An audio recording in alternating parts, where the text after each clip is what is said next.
What's good, everybody? Happy Friday evening. Got one last game before the game, last home game to be specific.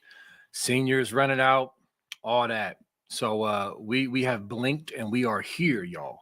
Like literally, pow, that quick. So do me a favor, hit that like button.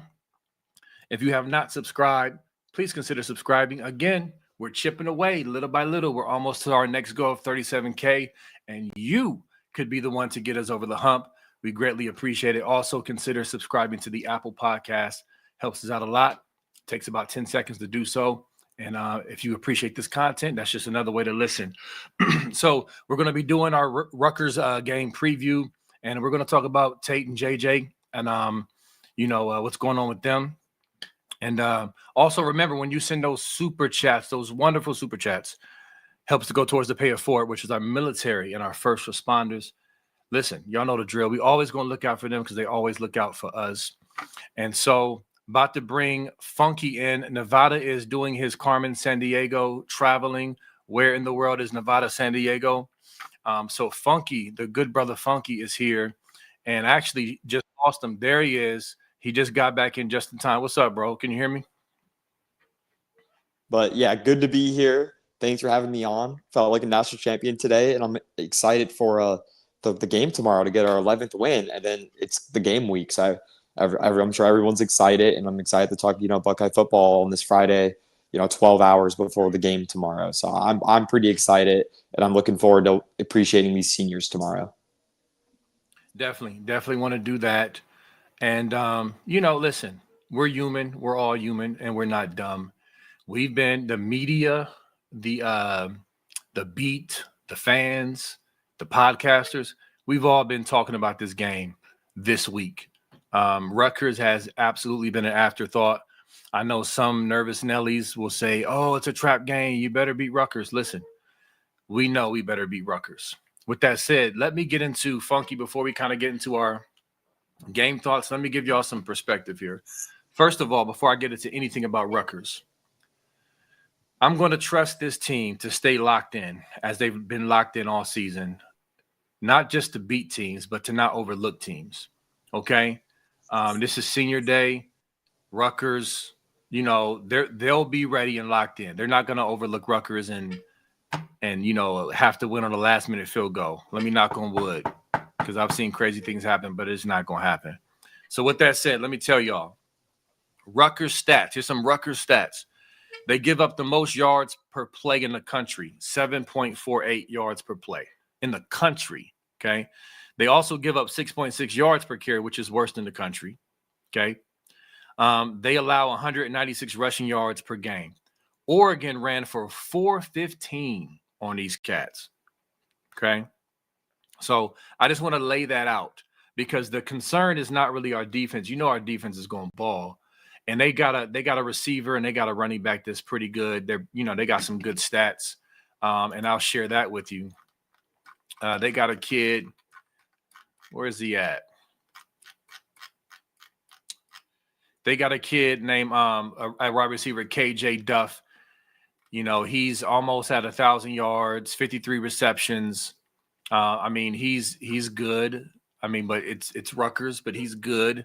And then their running back, Antoine Raymond, 200 carries, over 1,000 yards, averages 5 yards per carry. So they got some guys, but they're not going to do anything. Offensively, though, and this is why I'm saying this, like that UCLA game, Funky, getting the run game on track, every running back ran for 7 yards per carry. Bo Jackson had 115. The running game was starting to click, and the execution was there just in time, because Rutgers is awful against the run. So before I get into the other major part of this title regarding our wide receivers, I wanted to get your response to that, because the bottom line is we're going to run the ball in light of what could be looming with our wide receiver room, Funky. Yeah, I 100% agree with that, because, Rutgers got some firepower on offense. They have two pretty good running backs. They have a quarterback who's thrown for more passing yards than Julian Sayin has. And, their offense has been no joke this year. Their defense, on the other hand, like you said, one of the worst in the Power 5 or Power 4 at this point. Just not a great defense. So I can definitely see Ryan Day, I mean, doing the same thing, playing at a really, really slow pace, running the ball. And I could expect Bo Jackson and others, James Peoples, to probably break some bigger runs. And I can see it being a lot like the UCLA game in that fact that we are able to, have running backs untouched for 5 yards a carry and just be able to run the ball for the majority of the game. So we'll see who's healthy on the wide receiver room, because that might change the wide receiver game plan going into this week. But if I had to bet my whatever on it, I would say the Ohio State's going to run the ball and run it very effectively. Probably run for 4 touchdowns, 300 yards, and really just try to get out of this week with whatever, a solid win. But also, like you said, we could talk about whatever, because we're not playing B. We ain't playing. That's what we said last year. We ain't playing. So we're obviously, a lot of our focus is on the game next week, as it should be, though. Really, as it should be, because that game is obviously very meaningful, and we haven't won it since 2019. So we're we're due. That's what it seems like. We're due, and we're all our eyes on that game. The countdown's been going on for a while now, but for a little bit, I can turn my focus back on Rutgers and talk about that game. Yeah. Yeah, for sure. And so that's a good time to really circle back to what we said on Wednesday's show. Nevada gave you the update of what he was hearing regarding Tate and JJ Smith, specifically Tate. So, and I'm just going to remind y'all as we kind of touch base on this again. There was some trepidation and concern and worry about how Ryan Day's tone changed at the presser when he just kind of shut it down. Because before he was like, oh, it's just a nagging injury. He could have played, and, being a little more loose with expectations. And you could tell he was noticeably backed off. And Nevada revealed that what was going on was that Tate, it's senior day. This will be the last opportunity for Tate, most likely, unless we get some type of playoff game in the shoe, which I highly doubt based off our trajectory. It's his last opportunity to run out in the shoe as a senior. So Tate has been wanting and fighting to play in this game, okay? And that's why Ryan Day keeps saying the trainers are working hard, the staff is working hard, because Tate wants to play. But obviously, we got bigger fish to fry. The team up north, Big Ten title game, and the playoffs. That's where Tate, that's where, the focus, the highest goals are, namely the national championship. So that was the challenge in the middle of the week was Tate wants to play. Is it smart to really play him? Not that Tate is shutting it down for the NFL or, he's holding out for more NIL money. These are some of the rumors that have been out there. That's not the case. Now, based off of that, I do not expect, and I hope Carnell Tate does not play tomorrow. That's me as a selfish fan. Do I want him to enjoy his senior day? Yes.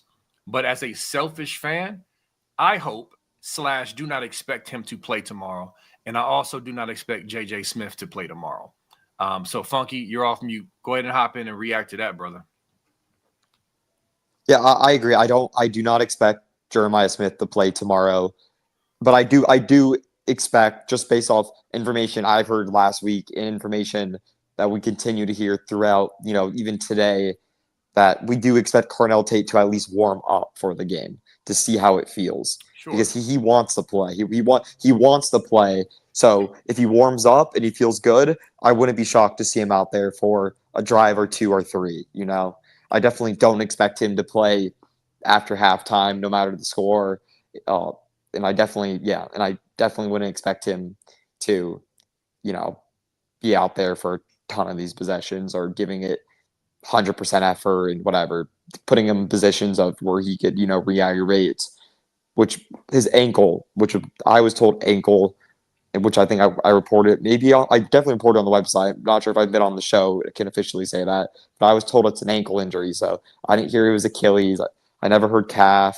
Never heard a hamstring. The other people were saying I heard it was an ankle injury. So a little slight quad strain or growing strain. Sorry for JJ, and then then a little bit of an ankle injury for Carnell.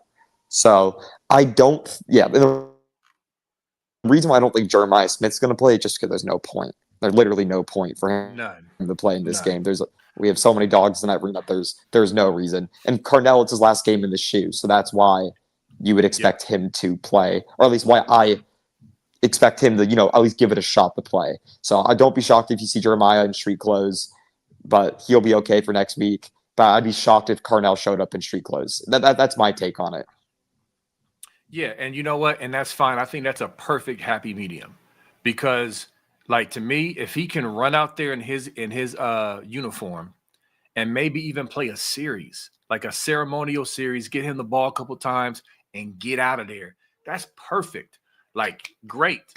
But ultimately, I don't think they're going to do anything more than that, if that.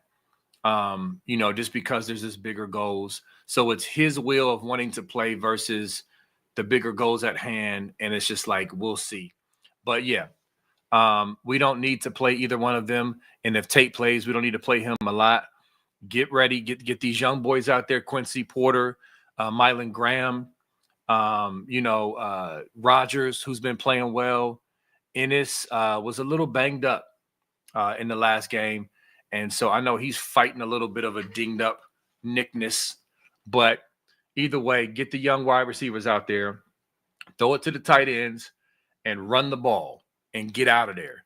I don't care if it's 27-3, the final score. I could care less. Do y'all hear me? Could care less. Get out of there healthy, win the game, and move on to that team up north. And speaking of that, yeah, I mean, let's get into it, man. I'm so ready for this game. I'm ready for this game. I'm confident that Ryan Day, after last year, Brandon Ennis saying last week that he's a different cat. We all been saying that all off season, all through the season, Funky, that he's changed. And we've seen some evidence of that in different ways, how he moves, how he coaches, his approach to games, all of that. And now this right here, going up to Ann Arbor to the Big Blouse and getting that dub is going to be another way to solidify that he's a new man. He's changed and he's grown. He's seasoned and he's really gotten the biggest monkey off his back, which is winning a national title for The Ohio State University. And hear me, even though the national championship is the most important thing out of everything, he still understands the Michigan game is very important to this Ohio State fan base. And I can guarantee you he's going to learn from his mistakes last year, and he's going to put everything into this game possible to win. And one last thing, Funky, before I turn it over. One thing, or one person, I should say, that is a positive wild card that I'm super excited about having at our disposal is Matt Patricia. Matty P is the ultimate Michigan killer by ruining the Detroit Lions when he was there and breaking the hearts of Michigan fans. He's going to do it again in the Big Blouse, Funky. Yeah, no, I totally agree with that estimate. And I mean, I think the big thing is it's meaning from the game, because we try to win every game, B. And we're trying to win every game at Ohio State. We're not trying just to win 11 of them a year. So there's no reason why we should ever lose one 4 times in a row, and this would be a 5th time in a row. Doesn't matter if it's Rutgers, Maryland, Oregon, Penn State. Like, there's no team in America that should be beating us 4 to 5 times in a row ever. I mean, just seriously, winning streaks should not happen versus Ohio State. So I think that it's just, can we get over that lump as a program? Right, which Ryan Day has had since COVID, which is, we don't really know. I mean, is it a mental thing? Is it a whatever thing? Who really knows? But it'll be really interesting to see how, Ohio State approaches the game. And we can only assume that Ryan Day is going to be a little less tense, a little more passing heavy, a little more down the field shots, trusting Carnell and trusting J.J. Smith and trusting your Heisman candidate quarterback to win this game for you, and not really relying on, the inside run game or the clock management or that kind of stuff. Because versus Michigan, the way to beat them is just how USC did. Beat them via offense. Make them play from behind, make them have to actually score points on you, take some risk defensively or offensively. Sorry, just put your good players in good positions and let your stars win. Because I mean, Malachi Lemon for the Trojans absolutely dominated them, and it's worth it. I mean, it's worth doing that. I mean, they got dominated by USC with a fourth string running back and a not so great offensive line, and one good wide receiver in an interesting quarterback play, and they got absolutely murked in the Coliseum. So it'll be very interesting to see how Ryan Day approaches it, and everything's pointing towards a very strong offensive game plan. Then obviously defensively we'll be stout. We've never really not been stout versus them, so it'll be interesting to see how we approach that game. And it's really everyone's looking forward to it, and it's still obviously very important. You only play 12 regular season games, and about 6 of them are 3 wins. So no one wants to lose a game, and there's no and when you're Ohio State football and you only lose 1 to 2 games a year, it's every game's meaningful. Every single game is meaningful, and just like this one, a road game versus estimated probably the 16th or 15th ranked team in the country is extremely meaningful, and we gotta beat them and eliminate them from the playoffs officially. So because they ain't getting in with 3 losses, that's for sure. With 2, it'll be close, but with 3, absolutely not. And we want to play for a Big Ten title, like Caden Curry said today. Being a national champ is cool, but he said we want gold pants and we want to make it the Indy. I mean, he's like, our senior class hasn't done that, and at Ohio State, it's weirdly enough. But your end goal is to win a natty. That's true, but your goals are also to accomplish everything. Like your goals as a class is to accomplish everything. You want to win a natty, beat Michigan, get your gold pants, and win. I mean, that's a fact, and I'm glad that they're thinking it's important, because they're clearly not overthinking any games. Because they know every game their job's on the line. They're playing for hundreds of thousands and millions of dollars, and then their next paycheck in the NFL. So as fans, we can look ahead because we ain't playing. But for the team, they're clearly not going to look ahead. They really never have under Ryan Day. This is not Ryan Day's first rodeo in a game before the game. So I don't think last year we played Indiana and we saw how that was. And then the year, in 2021, we played Michigan State. 2022, I don't recall who we played, but we killed them. We killed every team we played the week before the game. So I doubt that we're looking ahead, but I guess we'll see tomorrow. I definitely think Rutgers are going to score some points on us. Hot take B. I think Rutgers is going to score the most points on us that any team has all year. So what is that? 7? So I think they'll score 17? over 6. 7, I think they'll score 17. That's my prediction. I think they'll score 17. Okay. I think the score will be around 38-17. And I think so. I think they'll cover, but like 38-17 off, and it'll be like 38-10, and they like score a touchdown or something like that. Yeah, I don't think that's crazy. I mean, because we're going to be playing backups like crazy tomorrow. Like this is going to be another scrimmage, folks. Yeah. Get out of there, get healthy, play the young guys. So yeah, Rutgers, they might play their starting running back and receiver the whole 4 quarters. I don't care. I do not care. 38-17, fine. Next. I wanted to, and I'm gonna respond to all of that more about Michigan, but I thought this was a good post from Mecca Don. He said, I can't wait for Bryce Underwood to meet Arvell Reese. And he shows this beastly picture that we all love of Reese with the visor. And again, I just wanted to reiterate that, man, I like to give people credit. I forget who said it. But earlier in one of my chats, they were saying that Matt Patricia, I think it was my dude, Mike P. Matt Patricia doesn't have any ghosts from Michigan. He doesn't have any mind games. Like he's coming in fresh. Guns is that blazing. true though?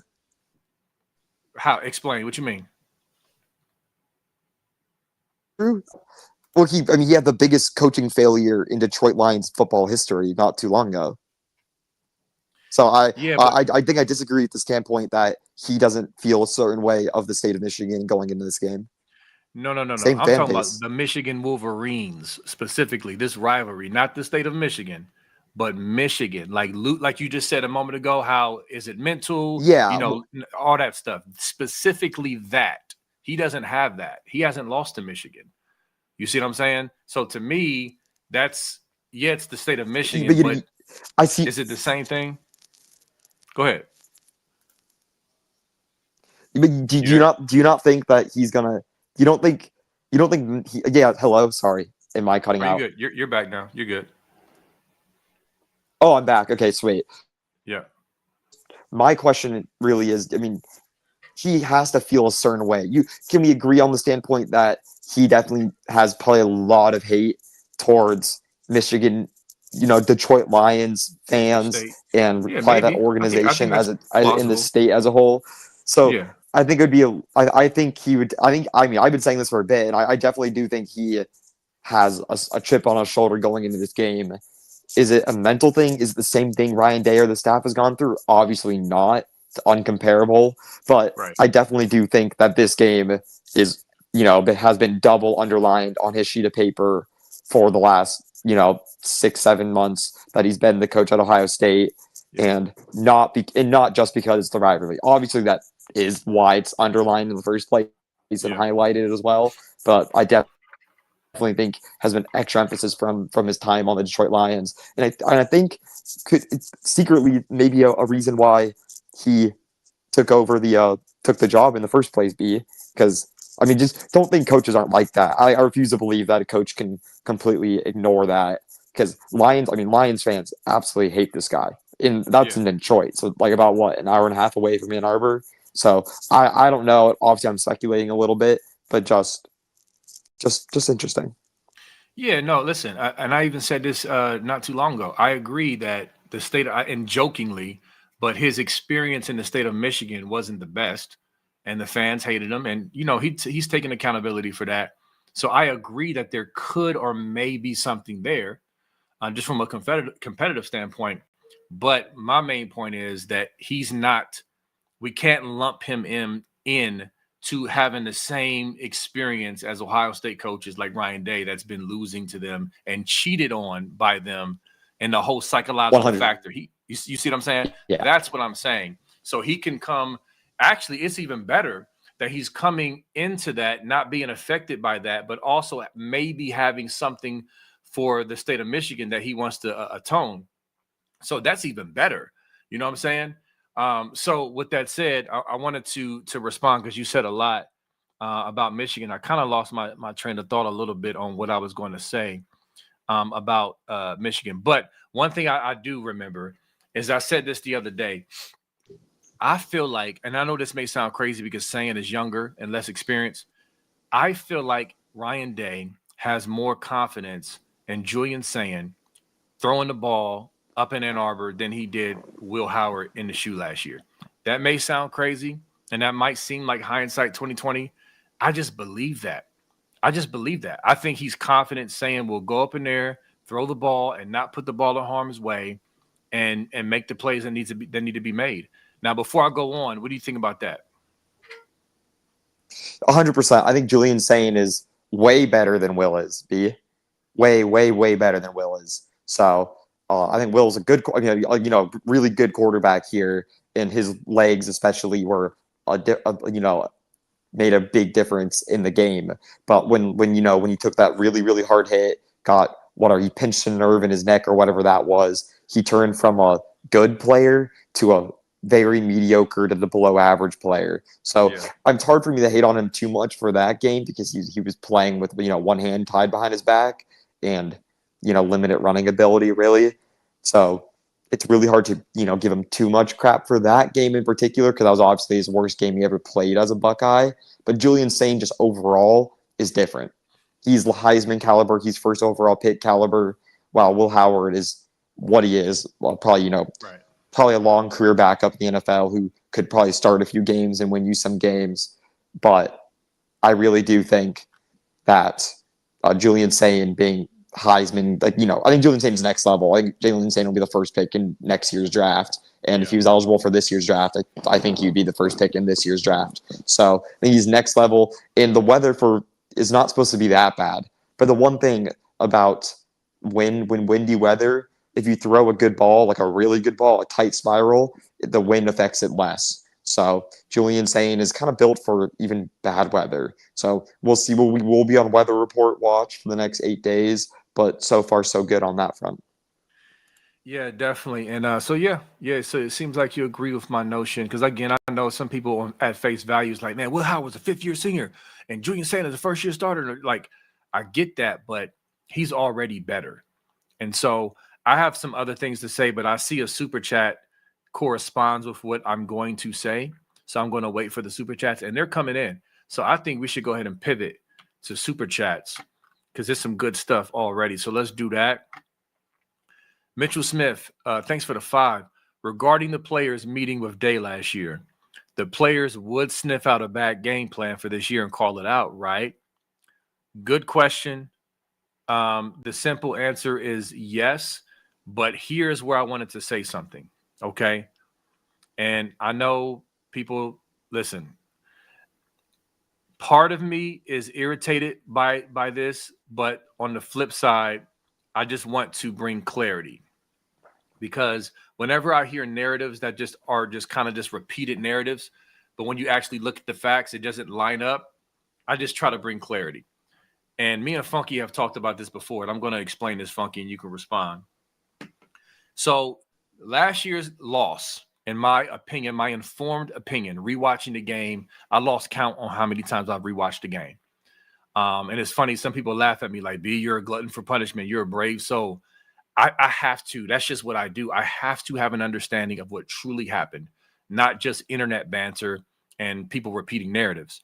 So the whole notion that we just ran the ball up the middle every time last year is just not accurate. Number one, there were so many things that contributed to that loss. So many things. The first thing I'll say, I got a whole phone of notes here. I charted every single play in that game, every single play. And the first half, we passed the ball 21 times and we ran the ball 12 times. 3 times I counted what I would consider between the tackles up the middle. 9 times were edge runs or stretch plays to try to get it outside. Okay. That was the first half. We came out. I was in the stadium too. I was in the stadium and I rewatched the game on TV. We came out passing the ball. The game plan was not to run the ball up the middle. I don't know where this comes from. I guess that just felt the way it was, but that's not what happened. That's the first thing. Second thing is, Funky, you brought up the whole mental thing. After 3 years of being confounded by cheating, it's going to get in your head. So if you come into a game, even if you're confident and things start going wrong, you can get tight and start just not doing what you're supposed to do or not adjusting or not really coaching at the highest level because, oh, here we go again. Will Howard threw a terrible interception at the 7-yard line, okay, which set them up for their only score, okay? And so, boom, there's something right there. This is like, oh, boy, here we go. Will Howard gets hurt. Nobody really talks about that. He was seriously hurt. Devin Brown wasn't ready to do nothing for real, so he kept playing. Our field goal kicker misses 2 chip shot field goals. Trey Henderson muffs a kickoff return when we got the ball back, gave us terrible field position. There was some drop passes. The O-line played awful. The coaches weren't adjusting to what Michigan was shutting down. We ran a couple counter plays in the second half that worked. They were the biggest run plays that we had all the entire game. And we just kept doing stretch and zone blocking stuff that Michigan was just destroying. Because remember, we lost McLaughlin, and he was the anchor in that line. And it just, we weren't good at zone blocking stuff. And as you see, against Tennessee 3 weeks after that, it was heavy counter, and we killed them. Here's my point as I bring it in. There were so many things that occurred in that game, y'all, when you go back and rewatch it. Not just – now, listen – I would even accept the argument that even though they didn't run the ball up the middle a bunch of times, and even though they actually passed it more than they ran it in the game in totality, that in hindsight, they still should have passed it more. I won't argue with that in hindsight, but I'm just busting up that narrative that, oh, we just ran up the ball, but no, up the middle. That's just not the case. With that said, I'll end with this. There's a lot to learn from that game. The players meeting, the run afterwards, all of that will help to get the monkey off the back of Day in his mind, bringing Patricia in with fresh eyes, like Gio did said. I'm going to get to your super chat. To me, all of that is going to add up to a Buckeye victory, and I'm excited about it. I know that was a lot, but I needed to get that out. Funky, you got a response? Yeah, I mean, I remember talking about this with you the whole week after the game for the first, like most episodes after the game. We had Yeah. a few before Tennessee. Then obviously we had to talk about this game every single week. It seemed like, and Yeah. you're right in that sense. Like the people don't realize how many times we did pass it, but it's also something to be said that maybe it's also just something to be said that we didn't really have a quarterback. We didn't really have a quarterback, and we played field position in the worst possible ways ever. I mean, Michigan would run the ball, get to about our 30, punt it inside our 10, make us drive the field, and we just couldn't do that with how Will Howard was playing on that day, with how he was feeling. It was just, in that sense, really not in the total cards. And you miss those field goals, you don't have red zone execution, then it's really hard to win games. Because think about that. We missed 2 easy field goals. I'm not talking about 50-plus yarders. I'm talking about easy field goals. So that's already 6 points off the board there. Then Will Howard threw a pick 6 pretty much. That's 7 points right there. So and then he turned it over more than that too. He threw another pick. I just forget when that was or what the circumstance was. It in the red zone? I forget where exactly. Yes, it was in the red zone. We were actually that's the drive that the 2 counter plays that were really good runs. He threw the pick on that drive. So that's another 3 points there. Yeah. And then you see what mistakes Michigan made, and it's really only one on that amazing pick play by Jack Sawyer on the 1 yard line or the 2 yard line or whatever that was. So if you go through the mistakes, you could really see it. Ohio State had about, 13 points of mistakes, or really more than that, 13 to 16 points of mistakes, while Michigan had 3 points of mistakes. So we really gave them a 13-point edge right there, and they ended up winning by 3. So good luck giving Michigan a 2-touchdown edge on us and see how many times we win. It's not going to happen much, I'll tell you that. We have to be the much, much better team for that stuff to happen and make those critical mistakes. I mean, mistakes that take and add points from the board. So we just got to avoid those big plays. It's hard to beat anybody like that, and especially a team like Michigan, who, like it or not, they have talent. They're good. They're a solid squad. They're always going to have. I mean, last year they had 4 first-round draft picks, whatever the heck it was, and they had a pretty decently talented roster. They just had absolutely no quarterback and just mid coaching and whatever. But they have an athletic defense, so you just can't really give any teams those 3 points. A lot of teams would have been in the game versus us last year versus Michigan. I mean, if we make those mistakes tomorrow, then that game can turn into a game, So it just crap happens, and hopefully not every time. But so we'll see. We'll see though. We'll see how. I think the one thing too, though, I think Jim Knowles is just showing this year that he's kind of bad in these bigger games, and I'm not sure what it is with him, but there's definitely something to be said about regular season games for Jim Knowles, because how Matt Patricia's been this year at the Buckeyes has made this Buckeye team with way less. I mean, I think less mature, mature. Sorry, you know what I'm trying to say, B, right? Less. Yeah.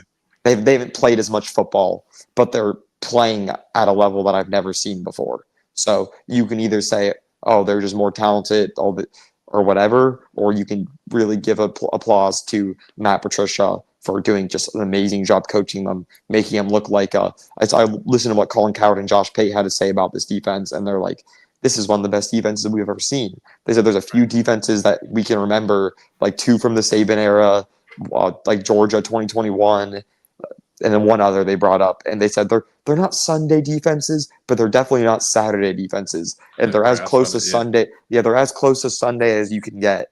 So, and that's how I feel watching it. They feel like the only team in college football that looks like an NFL team, which is kind of ridiculous, but it's how I felt. And it's funny. I had a random friend literally call me randomly. And he was like, "You've been watching Ohio State this year?" I'm like, "Of course, of course." He's like, "I just want to tell you that they're about the only team I watch in college that actually looks like an NFL team out there." And I was like, I literally say the same thing on my podcast. And this is some guy who he doesn't have much football credibility, but it was funny how he picked up on that, because I totally agree. And I give the credit to Matt Patricia for that one.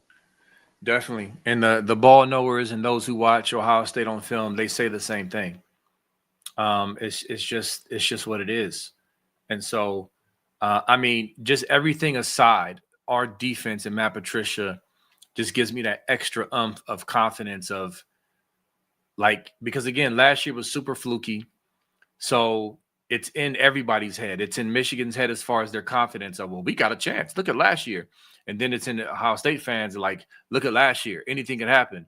But really, that game was so fluky and all the things that happened to contribute to that loss. It's not something that typically happens. So anyway, defense travels. Matt Patricia's a dog. And so I can't wait to see that matchup.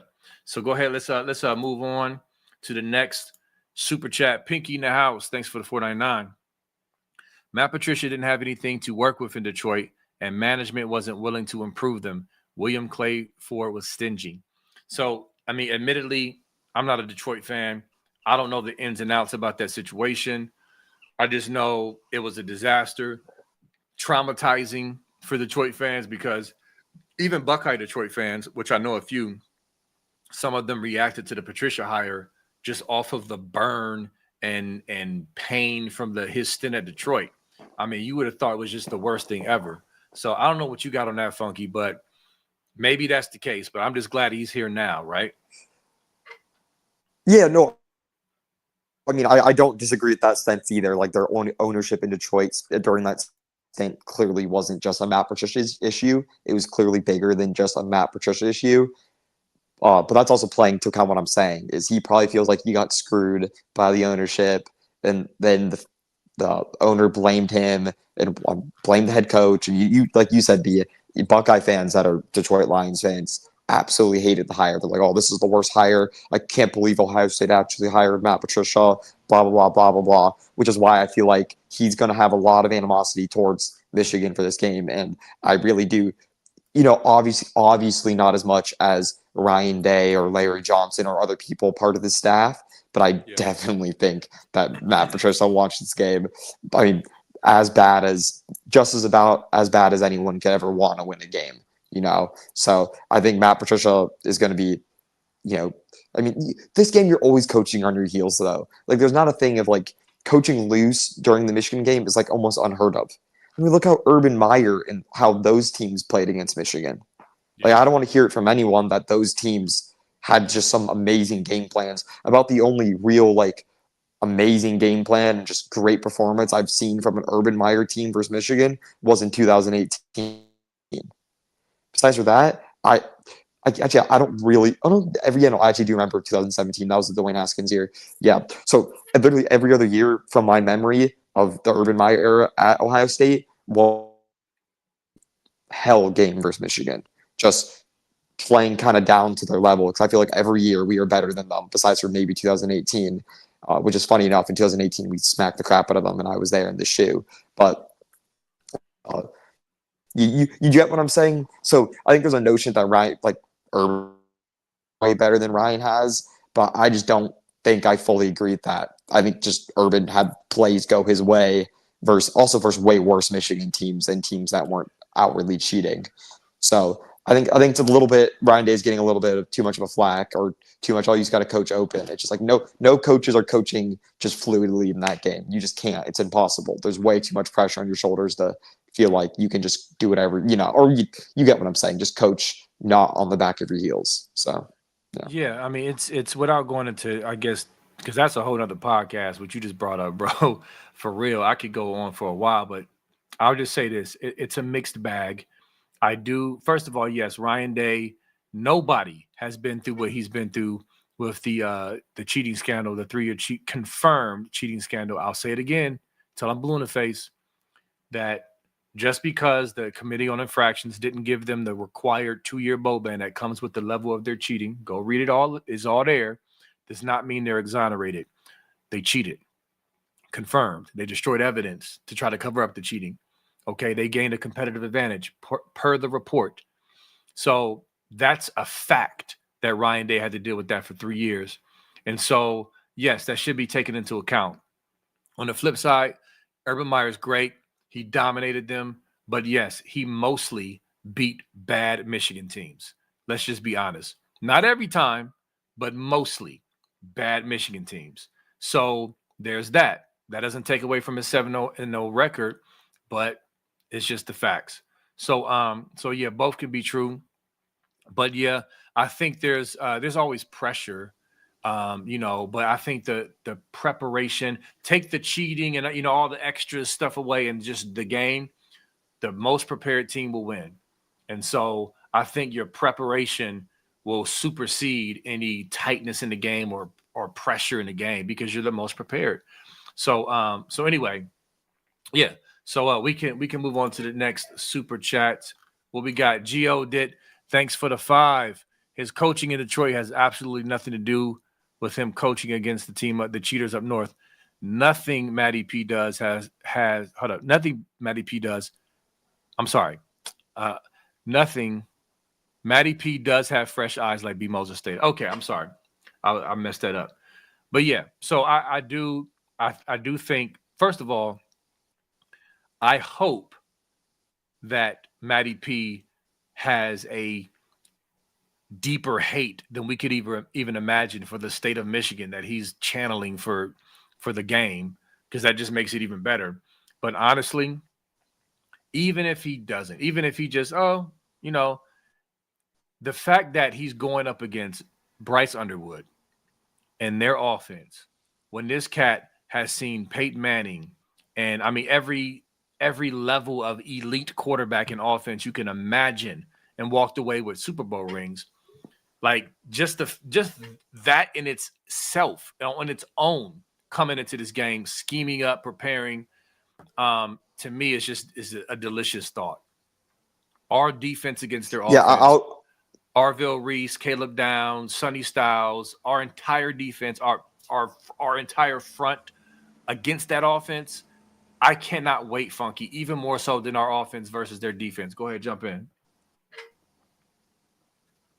I agree with that premise. That the one thing is, it's just like Matt Patricia has prepared for Super Bowls, like multiple Super Bowls before, and some of the biggest games in NFL history, some of the best games in NFL history. Right. So in that sense, it's like, yeah, you're in that sense, you're right. He's probably has a little more maturity, a little more poise to I mean, any coach really that's coaching college football right now. I don't. So in that sense, yeah, I agree with that. I don't. His hatred that he might feel towards Detroit or Detroit fans definitely gets outweighed by his maturity and his presence in big time moments, as he's literally coached on the biggest stage in the world like what, 5 times or whatever the heck he's done. He's won 3 Super Bowl rings or whatever the heck. Yep. So he's been there, done that, and they're totally right in that sense that he's yeah. So again, I'm not worried about Matt Patricia, and I 100% agree with you too. By the way, the matchup I'm looking forward to isn't our offense versus their defense. It's our defense versus their offense, because there's a chance there's a chance that their offense, a good chance that their offense does nothing. Does nothing. Yeah. Does absolutely nothing. Offensively for us, I mean, obviously, I'm excited for both, and there's just certain stuff I'm going to look forward to, or hopefully look forward to. But offensively, you're right, because we kind of can see what's going to happen. We're definitely going to push the ball down the field more. We'll probably play the game like we did versus Wisconsin. That's the offensive game plan I'm going to see. But defensively, I'm not really. I think I know what we're going to see, but I'm not fully sure. And I'm not sure if we're going to put so much pressure on Underwood. I'm almost excited to see what Michigan's game plan is. Like, because they're going to be out and maybe their second best running back. So are they still going to stick to running the ball? Or are they going to let Underwood beat us?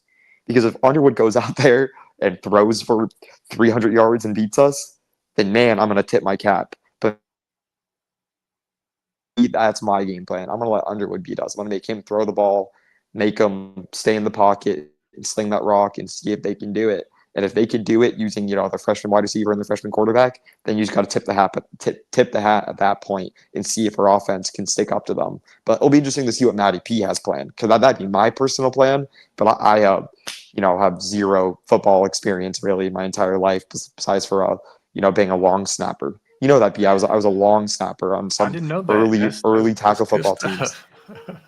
I Yeah, the did pops not wouldn't know let that. me, play the real position. He wouldn't let me play a real position. Or one, he didn't let me play the real positions, but I was also, 5 foot tall, 90 pounds. Right. So he probably didn't want me to play. I also probably wasn't good enough for his standards. So he said, Funky, get in there and be a long snapper and to get my, be a, I did long snapped and I played special teams for a little bit because I need to get my snap count up a little bit because every kid needs to play a certain amount of snaps. So Pops would always, he literally would coach our teams and play me the minimum amount of snaps and then get me the hell off the field.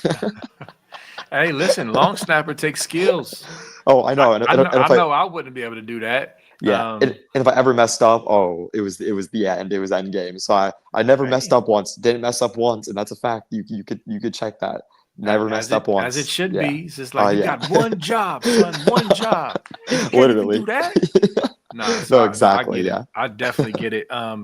But to react to that before we go to the next super chat, yeah, I'm curious. I think we're going to yes, we're definitely going to dare under. We're going to look. USC did some great things. Oklahoma did some great things. I remember USC. I'm sorry, Oklahoma really crowded the line of scrimmage pre-snap. Sometimes they drop back. There's going to be some sim pressures. There's going to be, just up on the line, taking away gaps, and just really keep Underwood guessing. We want him to throw the ball. Please throw the ball. And then on third down, I guarantee you, Arvell Reese is going to be there to gobble him up if he tries to run, because they've moved the chains pretty well on third down with Underwood scrambling. And so Underwood ain't no Williams from Washington. And we saw what happened when Reese was spying him. So I think Patricia is licking his chops like he cannot wait to scheme up and get the game plan ready for that offense, which is really not impressive, especially without Haynes, back there. And is Marshall going to be healthy? I don't know, but I saw somebody in the chat saying I think it was Stilly, said they think they're going to run the ball down our throat. You're not. You're not. So yeah, I'm excited. I'm excited. But let's They're go ahead and definitely get. gonna have to Oh, pass go ahead. it. And Yeah, they are. sorry, They're yeah, going to have to Marshall, he's pass. gonna be Yeah. banged up. And like they're saying he's gonna play, but I don't know. That injury he had looked a little scary to me, and not only be 2 weeks injured. So either he gets some of the needles and he's playing on, I just don't see a world where they're able to pound the rock with Marshall versus us. But yeah, let's continue. Yeah. No, I agree. All right. No way. 8721. Thanks for the two. Any news on CJ? I don't know how to pronounce his name. Bernard. Love a pregame boom. OH Funky. I'll do it for you. Oh, sorry, I literally cut out right when you said that. B, I'm sorry. Like it was like, Nah, oh, you and I you didn't. good. Yeah, my bad. You good. So yeah, we were just talking about CJ. So Funky, did you want to address this and kind of, give the people where things are right now? Yeah, I could address it. Yeah, I will. I will. So this week was kind of quiet on his front, as I'm sure he's trying to make a final decision, and it's not an easy decision because I think he wants to go to Florida. I think that's what he always wanted to do. He was never really teetering on his commitment, but with the whole firing your coach thing, Florida being in a not a great place, and then you throw in there Lane Kiffin might go there. I'm sure his head is just as confused as all of us because I'm sure he's like, oh, I'll play for Lane because Lane's going to actually build a team around us that could win football games and have success in the SEC. But I don't think he trusts really any other coach there to do that for him and build a program around winning program around him. So I think he still has a lot to think about. He's a Florida kid. The nil there, he probably is getting a bigger nil check from Florida. I don't know that. I can't confirm that, but I'm just using my logical reasoning as we already have Jordan Thomas and Jay Timmons, the 5-star number 12 player in the country at cornerback on our team. So this isn't a money thing, and I definitely think Ohio State's in the same ballpark. But also something's got to be said about he's the number one player in Florida's recruiting class. He's the number one player in their class. So they're not just going to lose him to lose him. So I think he's really trying to make the right decision. And there's been some word about him maybe visiting tomorrow. I've not been able to confirm that, and I've not really heard that anywhere else. But I heard that from someone who usually doesn't just say stuff to say stuff and has been pretty correct in the past. But again, I don't know. I personally not been able to confirm that. But if we see him on campus tomorrow, then I'm extremely confident in his commitment. Yeah. And I still think he's going to commit to the Buckeyes. I just really do think he's just trying to make the right choice for his future. And I think he may even wait to see what the heck Lane Kiffin does. Because who knows what Lane's going to do. And that's coming from a person who, I'm as close to the Kiffin family as one Yes. possibly could be. So it's just really, they don't even know. And the people I'm talking to, they have an idea, and I'm being told stuff, and I have some stuff I could talk about later after the fact, but it's just up in the air really, and we'll see what happens. They said there's going to be a formal announcement a week from today, so we'll see what happens on that sense, and I really do think that probably will affect his decision. I don't know that for sure, but I just assume that's what his head's going through. Yeah, yeah. If he shows up on campus, that's definitely great. But I get it. And who's to say? I mean, even if he does commit to the Buckeyes and Kiffin makes the move, this is probably going to be a signing day situation. New staff, new excitement, pressure's Totally on. agree. Stay Yeah. home. It's going. Even if he commits, it's going to be a signing day thing all the way down to the wire. So, but kid is blazing fast, great athlete. I want him in this class bigly. So hopefully that's the case. And before we close out, once again, wanted to give Funky props, Dev props, Bill Green, Caleb, our recruiting team on Buckeye Scoop. Been killing it, just absolutely killing it with recruiting. Funky, salute to you, sir. Since you're on here now, you've been doing a great job, man. And so just wanted to say that before we moved on. Any last thoughts before we bang out of here? Thank you. Thank you, B. Sorry, that comment in this chat just now just made me laugh really bad. Oh, I saw But yeah, that. no, I saw thanks, that B. too. I appreciate I, From Curdle Ingus I 69. do That's appreciate funny. the kind words, and I love being on here. Yeah. I mean, yeah, don't check the Instagram following, Curtis. But yeah, no, it's a fun time, and yeah, no, and I appreciate being on here with you, and I'm covering for Nevada today. So, and I'll be here again covering for Nevada on Sunday. So, I love doing shows. UB this for Sundays for good old time's sake will be a nice little refresher, and hopefully we can get the win tomorrow, and we can have a happy Sunday, not a sad Sunday. So let's just get the win tomorrow. Let's look okay doing it, and I'll be very happy. Yeah, it's going to be a great Sunday. We're going to beat Rutgers for sure. And yeah, for those who don't know, me and Funky had a show for like a year on Sunday. So this is my guy, man. We did this. So it's always great to have him on. So anyway, listen, appreciate y'all chat, all the funny comments, all the great insightful comments, the super chats. You're the reason why this show is so great. And we appreciate y'all. My final score, 38-13 is my score. I know you said 38-17. I'm going 38-13 Correct. Yeah. Buckeyes. And that's it. Get out of there with the win, no injuries, and then go Maryland. The Wolver Queens will be on the road at Maryland. Very trappy. I smell another dog fight. They'll probably put their kicker on their shoulders again after they squeak one through the uprights to win it barely. So anyway, all right. Love y'all, Buckeye Scoop family, Buckeye Nation. See y'all next time. Peace.